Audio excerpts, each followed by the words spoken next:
செந்தில் பாலாஜி யாருக்கு வேலை கொடுக்கணும், யாருக்கு வேலை கொடுக்க வேண்டாம், லஞ்சம் வாங்கிட்டு அப்படிங்கிறத அவருடைய லேப்டாப்ல இருந்து எடுத்த இமெயில் ஐடி தான் ஆதாரங்கள். ஸோ இப்போ அதெல்லாம் இவங்க கிட்ட இருக்கு. விசாகனுடைய 4 ஜிமெயில் ஐடி, சங்கீதாவுடைய 3 ஜிமெயில் ஐடி பாஸ்வேர்டோட வாங்கிட்டு போயிருக்காங்க. நீங்க டிலீட் பண்ணா கூட அது ரீசைக்கிள் பின்னுக்கு போகும். நீங்க ரீசைக்கிள் பின்ல போய் டிலீட் பண்ணா கூட அது டெம்பிள் போகும். மீன் அதுக்கு மேல நமக்கு எடுக்க தெரியாது. ஆனால் அவர்களிடம் உள்ள சாஃப்ட்வேர்ல அதையும் எடுக்க முடியும். பராசக்திக்கு கீழே டேக்லைன் என்ன போட்டிருக்காங்க? அஞ்சாமை திராவிட உடைமையடா டேக்லைன்.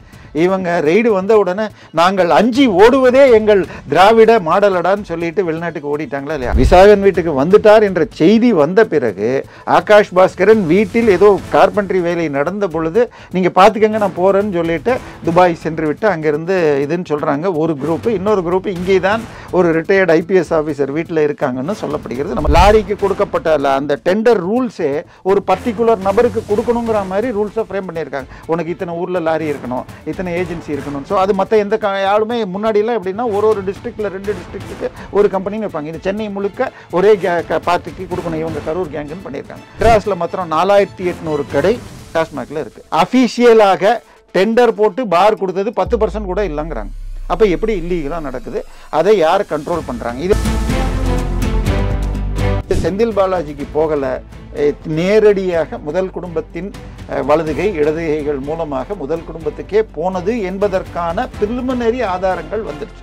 இன்னும் என்னென்ன டேட்டா அந்த மொபைலில் அந்த ஜிமெயிலில் இருக்கிறது என்பது ஈடி கிட்ட இருக்கு. திமுகவுக்கு சார்பாக எடுக்கப்பட்ட ஒரு சர்வேயில் 60 எம்எல்ஏக்கள் 13 அமைச்சர்கள் இன்றைய நிலையில் தோற்கிறார்கள்னு வரும்.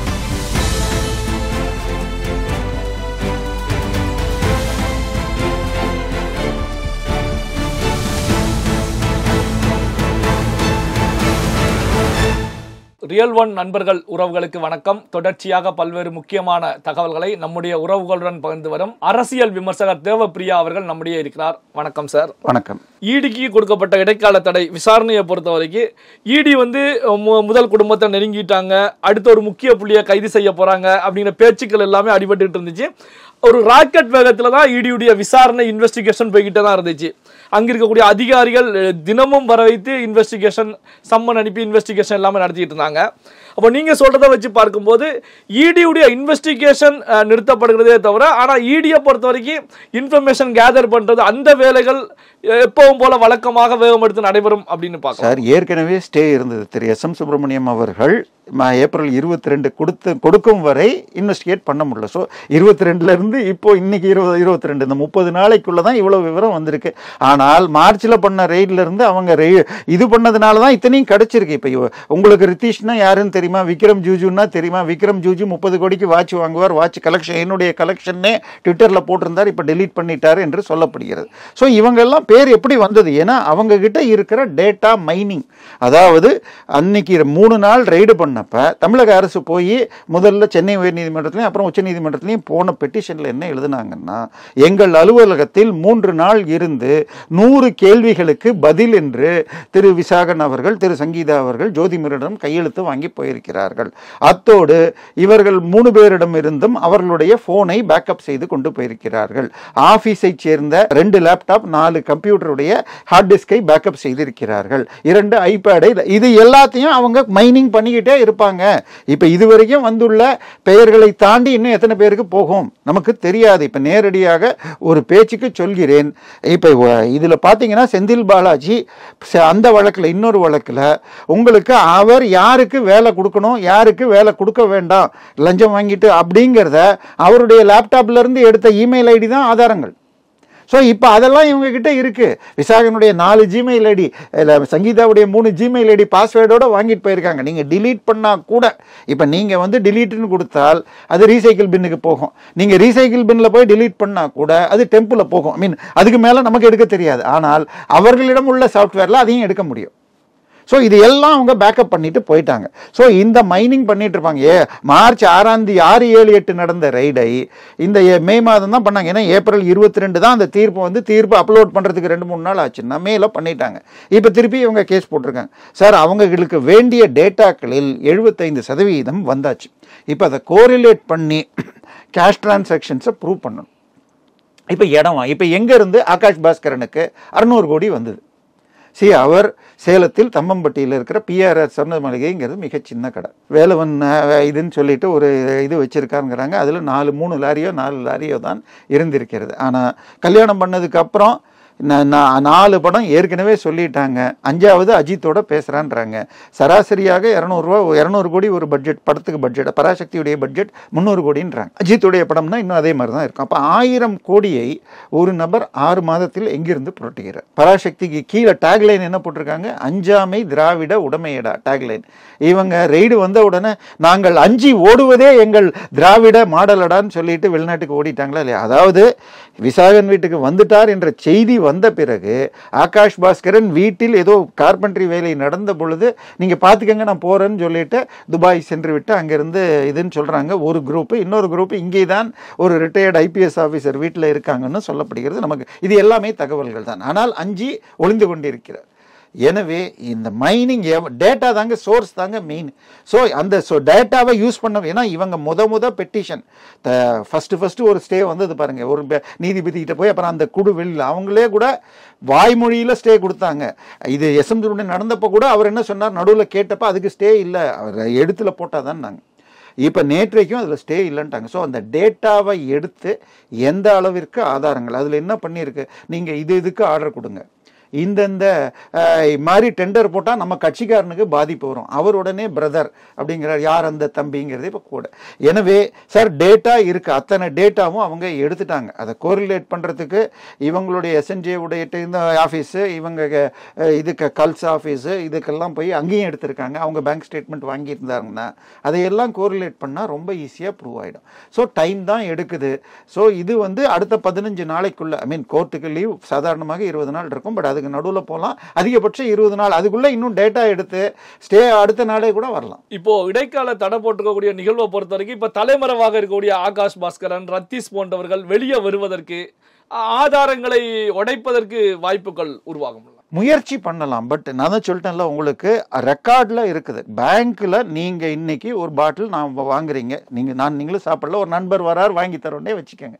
போய் 800 நல்ல காஸ்ட்லி இருக்கிறதுலையே காஸ்ட்லியான பிராண்டு 800 ரூபாய்க்கு வாங்குறீங்கன்னா 820 ரூபா பில்லு வருதுன்னா அந்த எம்ஆர்பி 800-820னா இப்போ இது பேங்க்கில் போகிற ஒரு இன்னைக்கு டாஸ்மாகில் விற்கிறதில் 80% மேலே ஜிபே மூலமாகத்தான் விற்குது. அப்போ ஒரு பாட்டிலும் திரு முரளி அவர்கள் சொல்வது சரி என்றால் ஒரு ஜிபேயிலும் 10 ரூபா 20 ரூபா இன்னைக்கும் போகுது.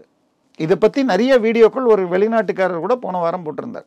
ஸோ இப்போ அதுவே நேரடி ஆதாரம். அதை தாண்டி டெண்டர்களில், அதாவது போய் எடுத்து பார்த்தா லாரிக்கு கான்ட்ராக்டர் கொடுக்குறப்ப லாரிக்கு கொடுக்கப்பட்ட அந்த டெண்டர் ரூல்ஸே ஒரு பர்டிகுலர் நபருக்கு கொடுக்கணுங்கிற மாதிரி ரூல்ஸை ஃப்ரேம் பண்ணியிருக்காங்க. உனக்கு இத்தனை ஊரில் லாரி இருக்கணும், இத்தனை ஏஜென்சி இருக்கணும். ஸோ அது மற்ற எந்த யாருமே முன்னாடியெல்லாம் எப்படின்னா ஒரு டிஸ்ட்ரிக்டில் 2 டிஸ்ட்ரிக்ட்டுக்கு ஒரு கம்பெனின்னு வைப்பாங்க. இது சென்னை முழுக்க ஒரே பார்ட்டிக்கு கொடுக்கணும், இவங்க கரூர் கேங்குன்னு பண்ணியிருக்காங்க. மெட்ராஸில் மாத்திரம் 4800 கடை டாஸ்மாகில் இருக்குது. அதில் மெட்ராஸில் மாத்திரம் ஒரு 700 கடை, சின்ன சொல்கிறது கிரேட்டர் சென்னைன்னு வச்சுக்கோங்க. இந்த பக்கம் தாம்பரத்துலேருந்து அந்த பக்கம் ஆவடி வரைக்கும் இதில் 700-800 கடை இருக்குன்னு வச்சுக்கோங்க. 700-800 எல்லாத்துலேயுமே பார் இருக்குது. ஆனால் அஃபீஷியலாக டெண்டர் போட்டு பார் கொடுத்தது 10% கூட இல்லைங்கிறாங்க. அப்போ எப்படி இல்லீகலாக நடக்குது, அதை யார் கண்ட்ரோல் பண்ணுறாங்க? இதெல்லாம் பாதி ரெக்கார்டு ஆல்ரெடி எடுத்தாச்சு, அதை மெயின் பண்ணாலே போதும். எனவே இந்த பார் அந்த பார் கொடுக்கப்பட்ட அவங்களுடைய கேஒய்சி நாம்ஸ் இல்லை, அது ஒரே ஆளுக்கு. இப்போ மெட்ராஸில் இருக்கிறோம், மெட்ராஸில் நடத்தினா ரைட்டு. பெங்களூர் அட்ரஸ் போட்டுட்டு ஒருத்தர் பெரம்பலூரில் நடத்துகிறார், ஒரு டிஸ்ட்ரிக்ட்லேருந்து யாரோ ஒருத்தர் ஆர்டிஐயில் போட்டு வாங்கினா, அதில் பார்த்தீங்கன்னா உதாரணமாக கோவிந்தன் ராம்நகர் பெங்களூர்னு அட்ரஸ் இருக்குது, அவருடைய பேன் ஆதார் வாங்கப்படவில்லை. அங்கே போய் அவரை தேட முடியுமா? இதெல்லாம் தெளிவாக மாட்டியிருக்கு. அதாவது டாஸ்மாக் என்பது 2006 கலைஞர் ஆட்சியின் போதிலிருந்து கொஞ்சம் கொஞ்சமாக ஒரு மில்கிங் கவ்வாக இருந்தது.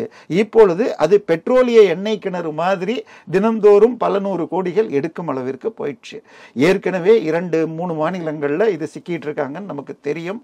டெல்லி, ஜார்க்கண்டு, இப்போ ஆந்திராவில், உதாரணமாக ஆந்திரா எடுத்துக்கிட்டோன்னு வச்சுக்கோங்க. போன ஆட்சியில் அவங்க டிவிஎஸ்சியில் இதெல்லாம் பண்ணல.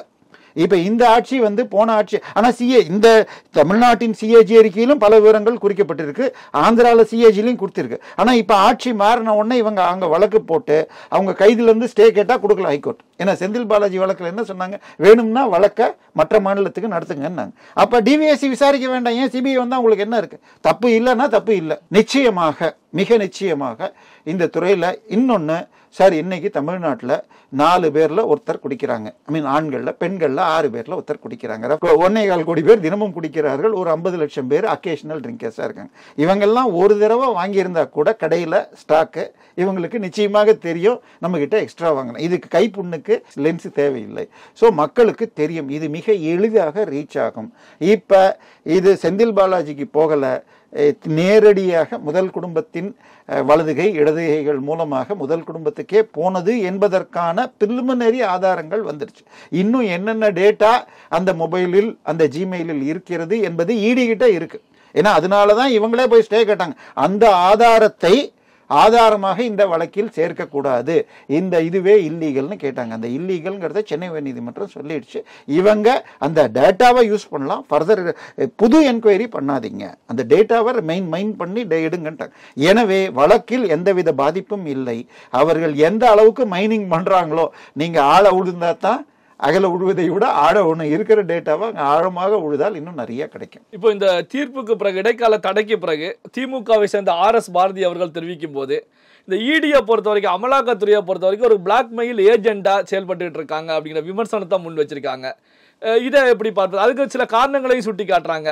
கேரளாவில் இடியை சேர்ந்த ஒரு ஆஃபீஸர்ஸ் 2 கோடி ரூபாய் லஞ்சம் வாங்கினாங்க. இப்போ தமிழ்நாட்டிலையும் திவாரி அப்படிங்கிற இடி ஆஃபீஸர்ஸ் லஞ்சம் வாங்கும்போது கையும் களமாக பிடிக்கப்பட்டாங்க. மத்திய அரசாங்கத்துக்கு ஒரு பிளாக்மெயில் ஏஜென்டாகத்தான் இந்த அமலாக்கத்துறை செயல்படுகிறது அப்படின்னு சொல்லி ஒட்டுமொத்த அமலாக்கத்துறை மீதும் விமர்சனத்தை முன் வச்சிருக்காங்களே, இதை எப்படி பார்க்க சார்? கலைஞர் கருணாநிதி அவர்கள் ஒன்று சொல்லியிருப்பாரு, எதிர்கட்சிய தலைவராக இருந்த போது தமிழக போலீஸின் ஈரல் கெட்டுவிட்டதுன்னு. அப்போ எல்லா துறைகளிலும் இந்த பிரச்சனை இருக்கு. இன்னைக்கு ஒரு போலீஸ் லஞ்சம் வாங்கலன்னா தான் நீங்க நம்ப முடியாது. இந்த இடி இது எல்லாமே கிரீம் ஆஃப் மற்ற டிபார்ட்மெண்ட்லாம் எடுக்கிறாங்க. கேரளாவை பொறுத்தவரை அது உண்மை இல்லை, அது ஒரு ஃபிக்ஸ் பண்ணது என்று சொல்லிக் கொண்டிருக்கிறார்கள் அவர்கள் தரப்புல இருந்து. ஈவன் அங்கித் திவாரி கூட ஒரு ஹனி ட்ராப் என்று சொல்லப்படுகிறது. அது இன்னும் வழக்கில் இருக்கிறதுனால நம்ம பேச முடியாது. சார், முந்தா நேற்றுக்கு டிவிஎஸ்சி போய் ஒரு அதிமுக முன்னாள் அமைச்சர் வீட்டில் போய் ரெய்டு பண்ணி லஞ்ச ஊழல் பண்ணியிருக்காங்க. அதில் இன்னும் சொல்ல போனால் அந்த வழக்கில் அவருடைய ஆரணியை சேர்ந்தவர் அவருடைய மகன் நடத்தும் சிபிஎஸ்இ ஸ்கூல் மற்றும் கம்பெனிகளையும் கணக்கில் சேர்க்கிறாங்க.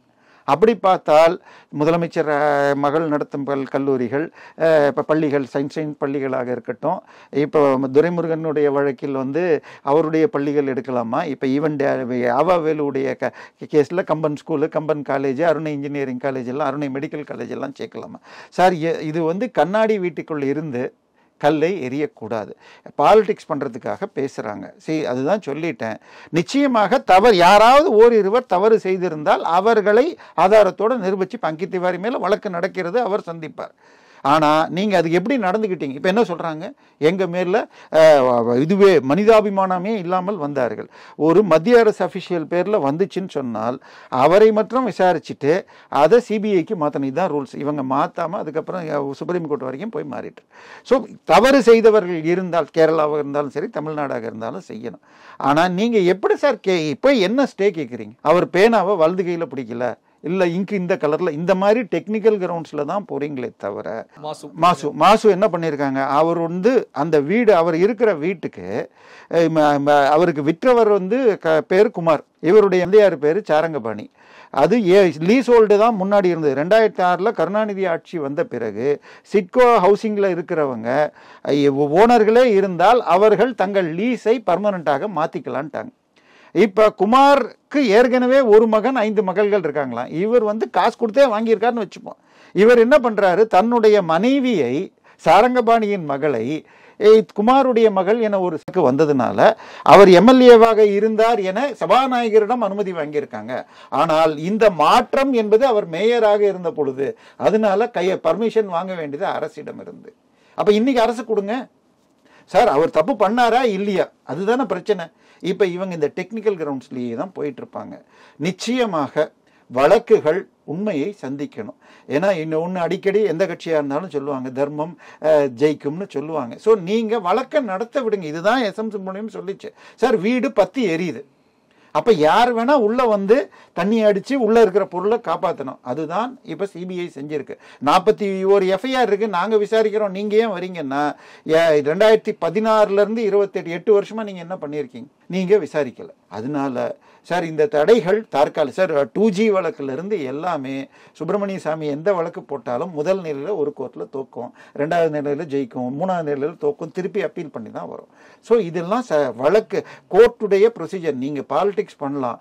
இன்னிலிருந்து 10 மாதங்கள் இருக்குது. ஏப்ரல் 22 தான் சென்னை உயர்நீதிமன்றம் சொல்லிடுச்சு. இப்போ 1 மாதத்திற்குள் நிலைமை மாறிடுச்சு. இன்னொன்று, கூட்டணி மாறிய பிறகு 200 234 சொன்னது போக இன்னைக்கு ஜெயிக்க முடியுமா என்ற நிலை வந்திருக்கு. திமுகவுக்கு சார்பாக எடுக்கப்பட்ட ஒரு சர்வேயில் 60 எம்எல்ஏக்கள் 13 அமைச்சர்கள் இன்றைய நிலையில் தோற்கிறார்கள்னு வருது. ஸோ எனவே இது இன்னும் விஷயங்கள் வர வர ஒவ்வொரு துறையாக வர, இன்னொன்று அந்த அப்பாயின்மெண்ட்ஸு டிரான்ஸ்ஃபர்லாம் லஞ்சம் கேட்குறாங்கன்னு சொல்லி டிவியில் பேட்டி இருக்குது சார், நம்ம யூடியூப்ல பேட்டி கொடுத்துருக்காங்க CITU யூனியன் சார்பாக. எனவே இது எல்லாம் வந்துடும். நிச்சயமாக தவறு செஞ்சவர்கள் தண்டிக்கப்படுவார். தவறு செய்யலைன்னா கவலைப்படலாம். நீங்களும் ட்ரெயினில் போகிறோம். இப்போ ட்ரெயினில் 75 பேர் இருக்காங்க ஒரு கோச்சில். டிக்கெட்னு செக்கிங் வராங்க. இருக்கிறவங்க எல்லாம் தப்பிச்சுக்கிறாங்க. வாங்காதவனோ இல்லை டூப்ளிகேட் டிக்கெட் வச்சுக்கிறவங்க தான் பயப்படணும். ஸோ இதில் நீங்கள் தப்பு பண்ணலன்னா பிரச்சனை இல்லை, தப்பு பண்ணியிருந்தால் தண்டனை வரும். பல்வேறு முக்கியமான தகவல்களை நம்முடைய உறவுகளுடன் பகிர்ந்து கொண்டதற்கு நன்றி சார்.